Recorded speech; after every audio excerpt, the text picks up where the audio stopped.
The most coveted thing in prison is a visit. I was not permitted to have visits in Cook County Jail or Stateville, but in Galesburg, I was allowed visits. Found in Matthew chapter 25. I was in prison and you came to visit me. During my incarceration, Kathy visited me exactly 100 times. Driving or being driven 37,000 miles in the process. What devotion, something I did not earn, nor do I deserve. Kathy is the innocent spouse, and I turned her life into a disaster zone. Yet, in spite of that, Kathy has forgiven me. She gives me something that very few inmates have in prison, a loving and supportive spouse. Kathy is my hero. The vast majority of inmates do their time without ever getting a visit. I receive visits from Kathy, our kids, friends, pastors, my college teammates. A few are here today. David Axelrod, a great high jumper at University of Illinois. Bill Fritz, a two-time state champion. Mike Durkin, a two-time Olympian. They visited me in prison. My University of Illinois track coach visited me. And my high school track coach, who happens to be here today, and you know him, Dr. Don Offerman. One visit, however, made me anxious and nervous. It was my first visit with my mom. Her hair was longer, her makeup looked good, her cheeks were thin. She was wearing a favorite suit that Kathy and I had given her. She looked great, and I did not. I was in a yellow prison jumpsuit. For most visits, I'm seated, but for this visit, I was permitted to stand. It was more comfortable since my ankles were shackled, my wrists were cuffed and chained to a heavy chain around my waist.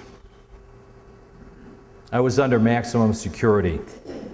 I'm not sure if being allowed to stand was punishment or a privilege, but there I stood at a loss for words. I was standing in a funeral home next to my mom's casket.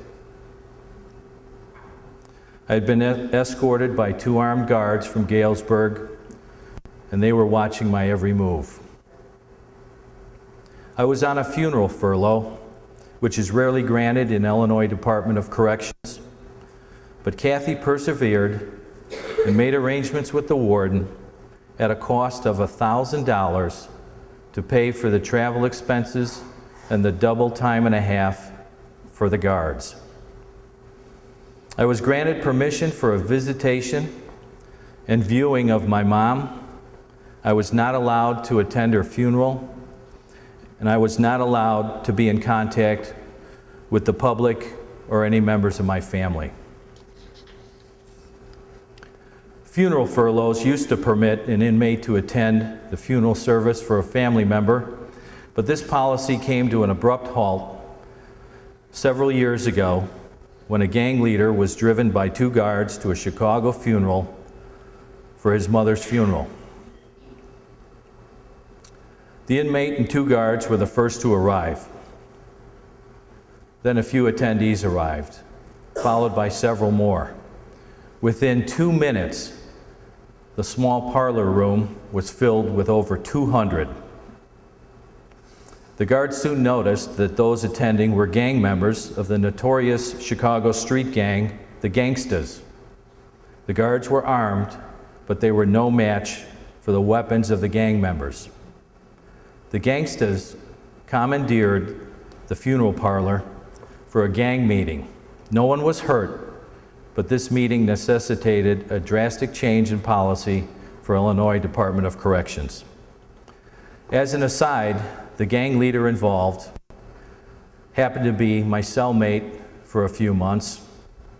His name is Papa G, which literally translates to father of the Gangstas. He is the founding father of the gang. He is older and looks much like Louis Armstrong. Thankfully and surprisingly, he was polite and courteous to me as a cellmate. On my funeral furlough, I stood next to my mom's casket. The worst part of prison for me was separation from my family, which became magnified at this moment. Ashamed and alone, I prayed for meaning to my life, and I prayed for my family. I was oblivious to the guards. I knew they were in the room. I heard a sniffling. Inexplicably, I did a 180 and turned around from the casket.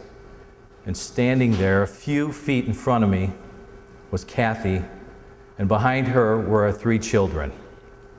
They were dressed in their finest, having just been at my mom's funeral.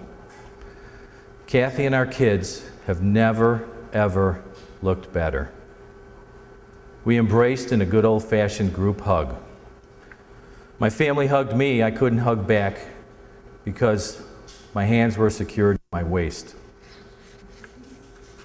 My family was not supposed to be there, but it worked out.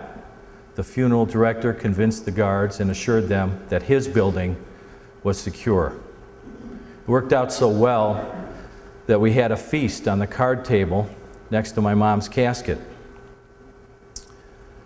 We ate leftovers from the funeral luncheon.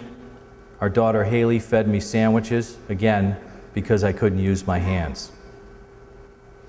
In our family, we have a tradition. First, we take a normal picture, and then we take a funny face picture. There was nothing normal about that day, so we went straight to the funny face picture. This picture is rare. It is the only picture of me while incarcerated other than a mugshot. We managed to keep our sense of humor despite the dehumanization of prison. For me, that day began with apprehension and shame, and it ended with an answer to my prayer for meaning to my life, my family. Found in James chapter 4 is this promise: grieve, mourn, and wail, humble yourselves before the Lord, and He will lift you up.